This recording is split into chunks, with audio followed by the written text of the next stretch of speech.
నేను తునిలో ఉన్నాను రా, వచ్చిన తర్వాత మాట్లాడదాం. నేను ఆల్రెడీ చెప్పాను వాడికి, నువ్వు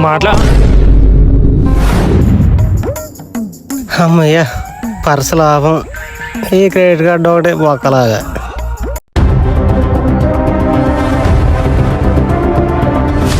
ఏడేడు ఎక్కడికి వెళ్ళాడు? ఇప్పటిదాకా ఎక్కడే ఉన్నాడు కదా. ఛే, 6 రూపాయలా? నేనే అనుకుంటే నాకంటే దరిద్రులాగా ఉన్నాడు.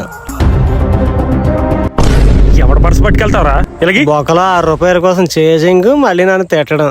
ఆ పర్సులో చిల్లర తప్ప ఏం లేదు. మీలాంటి వాళ్ళు ఉంటారని తెలిసే పర్సు ఒక దాంట్లోని, డబ్బులు ఇంకో పాకెట్లోని పెట్టాను.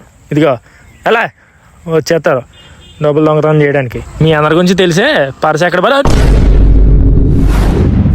డబ్బులు జేబులో పెట్టాడంట, జేబులోని తోలు తీరింది అదొకే.